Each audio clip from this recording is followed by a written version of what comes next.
So hello and welcome back to India channel में आप सबका स्वागत है। आज की क्लास में हम बात करेंगे मोशन के बारे में। तो इससे पहले हम आज की क्लास की बात करें, अगर आपको वीडियो अच्छी लग रही है तो लाइक शेयर करके चैनल को सब्सक्राइब करते रहिए, सपोर्ट करते रहिए। आज हम बात करते हैं मोशन के बारे में। अब मोशन की बात करने से पहले हम क्वांटिटीज की बात करेंगे, जो मैंने आपको फिजिकल क्वांटिटी के लेक्चर में बताया था कि दो क्वांटिटीज की बात करूंगा मोशन के टाइम पे। अब वो दो क्वांटिटीज कौन सी हैं? Scalar quantities and vector quantities, क्योंकि ये मोशन से जुड़ी हुई हैं, डायरेक्शन से जुड़ी हुई हैं, इसीलिए यहाँ बात कर रहे हैं। स्केलर क्वांटिटीज कौन सी होती हैं? दोज क्वांटिटीज जो सिर्फ मैग्नीट्यूड से ही डिस्क्राइब हो जाती हैं, यानी जिनको डिस्क्राइब करने के लिए हमको सिर्फ मैग्नीट्यूड की जरूरत पड़ती है, डायरेक्शन से उनका कोई लेना देना नहीं है। उन क्वांटिटीज को हम कहते हैं स्केलर क्वांटिटीज, यानी those quantities which have magnitude but no direction. सिर्फ मैग्नीट्यूड है हमारे पास, सिर्फ न्यूमेरिकल वैल्यू से पूरी डिस्क्रिप्शन की आ जाती है, डायरेक्शन की कोई ज़रूरत नहीं है। ऐसी क्वांटिटीज़ को हम कहते हैं स्केलर क्वांटिटीज़। जैसे हमारे पास स्पीड है, स्पीड किस डायरेक्शन में है उसकी कोई ज़रूरत नहीं है, किसी भी डायरेक्शन में हो सकती है, कोई ज़रूरत नहीं है किस डायरेक्शन में है उसकी ज़रूरत ही नहीं है। Next is mass.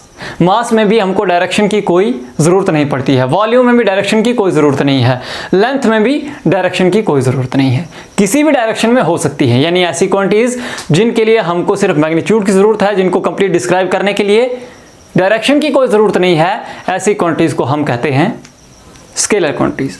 Next is vector quantities. ऐसी फिजिकल क्वांटिटीज जिनको डिस्क्राइब करने के लिए, जिनको कंप्लीटली डिस्क्राइब करने के लिए हमको मैग्नीट्यूड के साथ साथ डायरेक्शन की भी ज़रूरत पड़ती है, उनको क्या हम कहते हैं? उनको हम कहते हैं वेक्टर क्वांटिटीज। जैसे वेलोसिटी है, वेलोसिटी का मतलब क्या है? Speed in particular direction. Speed है लेकिन एक पार्टिकुलर डायरेक्शन में जब वो स्पीड है तो उसको हम कहते हैं वेलोसिटी। जैसे मैं जा रहा हूं, यहां से ईस्ट की तरफ जा रहा हूं या यहाँ से वेस्ट की तरफ जा रहा हूँ, तो वो मेरी वेलोसिटी है। मतलब एक डिफाइंड डायरेक्शन है तो उसको हम वेलोसिटी कहते हैं। मतलब वेक्टर क्वांटिटीज ऐसी क्वांटिटीज हैं जहाँ पर मैग्नीट्यूड के साथ साथ हम डायरेक्शन पे भी ध्यान देते हैं। जैसे यहाँ वेलोसिटी है, एक्सेलरेशन है, डिस्प्लेसमेंट है, ये सारी क्या हैं? All these are vector quantities. अब हम आ जाते हैं मोशन की कुछ बेसिक टर्म्स पे। सबसे पहली चीज़ हम बात करते हैं यहाँ पर रेस्ट। रेस्ट कौन सी स्टेट होती है? अब रेस्ट का मतलब क्या है? रेस्ट करना मतलब आराम करना। रेस्ट करना मतलब आराम करना।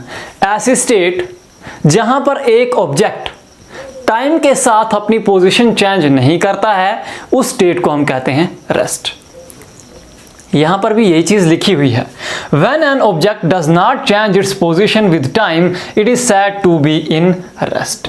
जब एक ऑब्जेक्ट वक्त के साथ अपनी पोजीशन चेंज नहीं करता है तो उसको हम कहते हैं कि वो रेस्ट में है। जैसे एक बिल्डिंग है हमारे पास, ये रूम है ना, वक्त के साथ ये अपनी पोजीशन चेंज नहीं करेगा तो ये क्या है? ये रेस्ट में है।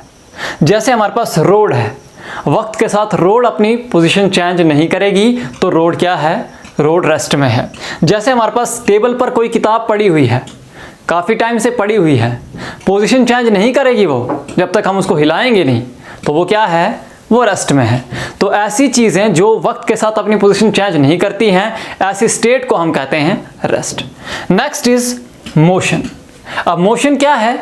जब कोई ऑब्जेक्ट वक्त के साथ अपनी पोजीशन चेंज करता है, समय के साथ अपनी पोजीशन चेंज करता है, तो उसको हम कहते हैं मोशन में है। वो ऑब्जेक्ट क्या है? मोशन में है। जैसे मूविंग कार, एक कार जो चल रही है वो वक्त के साथ क्या कर रही है? पोजीशन चेंज कर रही है। यानी अगर 10 मिनट पहले वो यहाँ पर थी तो 10 मिनट बाद वो कहीं और होगी, पोजीशन चेंज हो रही है, तो वो क्या है? मोशन में है। फ्लाइंग बर्ड, उड़ता हुआ पंछी। उड़ता हुआ पंछी क्या है? It is in motion. 5 minute पहले वो कहीं और होगा, 5 मिनट के बाद वो उड़कर कहीं और होगा, तो पोजीशन चेंज हो रही है, तो इसको हम क्या कहते हैं? ये भी मोशन में है। जैसे हमारे पास प्लैनेट्स है, सॉरी यहाँ प्लांट्स लिखा हुआ है, लेकिन ये प्लैनेट्स हैं, एटम्स हैं, ये क्या है? कंटिन्यूसली मोशन में होते हैं। तो ये कुछ बेसिक टर्म हैं। उसके बाद अब नेक्स्ट टर्म्स जो हैं वो क्या हैं उसको डिस्कस करते हैं। तो अब हम आ जाते हैं अपनी नेक्स्ट टर्म पे। नेक्स्ट टर्म हमारे पास है पॉइंट ऑब्जेक्ट। अब ये पॉइंट ऑब्जेक्ट क्या होता है? पॉइंट ऑब्जेक्ट का मतलब क्या है? जब एक ऑब्जेक्ट, मूविंग ऑब्जेक्ट, काफ़ी सारा डिस्टेंस कवर करता है, यानी बहुत ज़्यादा डिस्टेंस कवर करता है, और उस डिस्टेंस के कंपैरिजन में उसका अपना साइज बहुत छोटा है, तो उस केस में हम ऑब्जेक्ट को पॉइंट ऑब्जेक्ट कहते हैं। यहाँ भी वही चीज़ लिखी हुई है, देखो, when size of an object When size of object is very small as compared to distance covered by it, the object is treated as point object. जब ऑब्जेक्ट का अपना डिस्टेंस, अपना साइज बहुत कम है as compare to distance covered by it, तो उस समय हम ऑब्जेक्ट को क्या ट्रीट करते हैं? Point object. और उसका अपना साइज जो है उसको हम नेग्लेक्ट करते हैं। जैसे earth moving around the sun, the earth moving around the sun, ज़मीन सूरज के इर्द-गिर्द जब चक्कर काट रही है तो उस वक्त हम ज़मीन को पॉइंट ऑब्जेक्ट कंसिडर करते हैं। क्यों? क्योंकि ज़मीन का अपना साइज बहुत कम है as compare to total distance covered by it around the sun. या aeroplane covering journey of several thousand kilometres, हज़ारों किलोमीटर का डिस्टेंस कोई एरोप्लेन ट्रैवल कर रहा है तो वहाँ पर हम एरोप्लेन का अपना साइज जो है उसको हम पॉइंट ऑब्जेक्ट ट्रीट करते हैं, उसको हम नेग्लेक्ट करते हैं। नेक्स्ट है हमारे पास डिस्टेंस एंड डिस्प्लेसमेंट। ये बड़ी इंपॉर्टेंट चीज़ है, इसको ध्यान से देखना। डिस्टेंस और डिस्प्लेसमेंट में अक्सर कंफ्यूजन रहती है। अब क्या है ये? डिस्टेंस क्या होता है? It is actual path length covered by moving object from its initial position to final position. Actual path length, जहां से ऑब्जेक्ट जा रहा है इनिशियल पोजीशन से फाइनल पोजीशन तक, वो एक्चुअल पाथ लेंथ, उसको हम डिस्टेंस कहते हैं। ये एक स्केलर क्वांटिटी है, यहाँ पर डायरेक्शन का कोई लेना देना नहीं है, और इसका ऐसा यूनिट क्या है? मीटर है। नेक्स्ट हमारे पास है डिस्प्लेसमेंट। अब डिस्प्लेसमेंट क्या होता है? इट इज शॉर्टेस्ट डिस्टेंस, सबसे नजदीक distance from initial position and final position of an object. Between initial position and final position of an object, वो सबसे कम फासला इनिशियल पोजीशन से फाइनल पोजीशन तक सबसे कम फासला के बीच, उसको हम कहते हैं डिस्प्लेसमेंट। ये एक वेक्टर क्वांटिटी है और यहाँ पर हम डायरेक्शन की भी बात करते हैं। इसका ऐसा यूनिट भी मीटर है। अब ज़रा हम डिस्टेंस और डिस्प्लेसमेंट को समझते हैं। जब भी ऑब्जेक्ट एक स्ट्रेट लाइन में मूव कर रहा है, एक लीनियर मोशन है, स्ट्रेट लाइन में है, तो वहाँ पर डिस्टेंस एंड डिस्प्लेसमेंट सेम होती है। जैसे यहाँ पर मैं बोल रहा हूँ ये ऑब्जेक्ट ए से मूव कर रहा है सी तक, और सी तक का डिस्टेंस मान लो है 40 मीटर्स, तो यहाँ पर डिस्टेंस भी 40 मीटर है और डिस्प्लेसमेंट भी 40 मीटर है। और यहाँ से आगे ये यहाँ तक जाता है, यहाँ तक डिस्टेंस है 60 मीटर, यहाँ तक डिस्टेंस है 60 मीटर टोटल, ठीक है। यहाँ तक 40, यहाँ से आगे 20। तो यहाँ पर जब ऑब्जेक्ट पहुँचेगा डी पर, तो डिस्टेंस कितना कवर किया?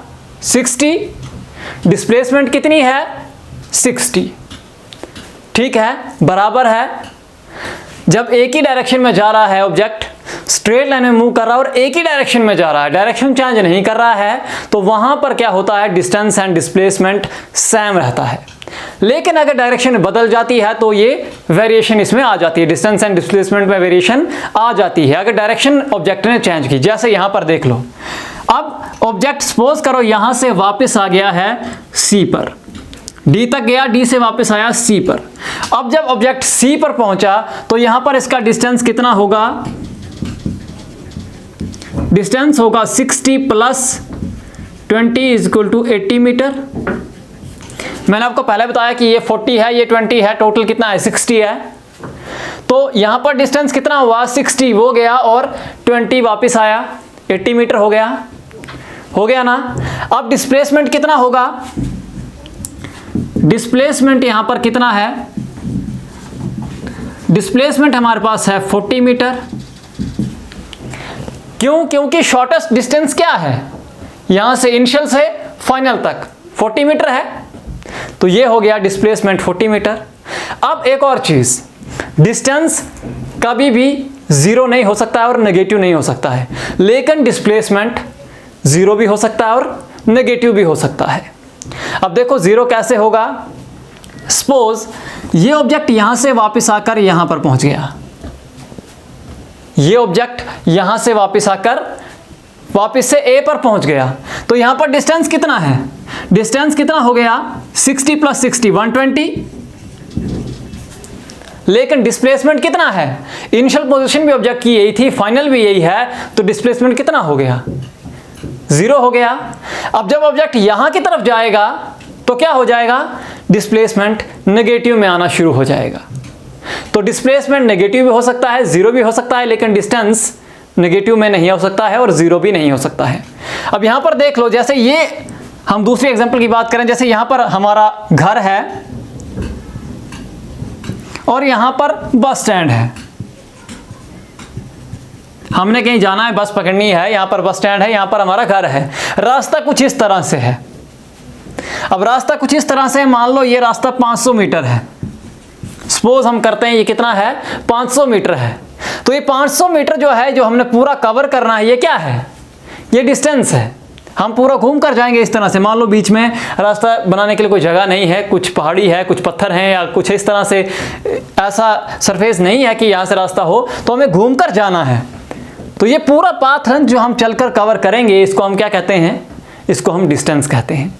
लेकिन यहां से यहां तक ये शॉर्टकट, ये स्ट्रेट जो शॉर्टेस्ट डिस्टेंस है, मान लो ये कितना है, मान लो ये 100 ही मीटर है, तो ये डिस्प्लेसमेंट है।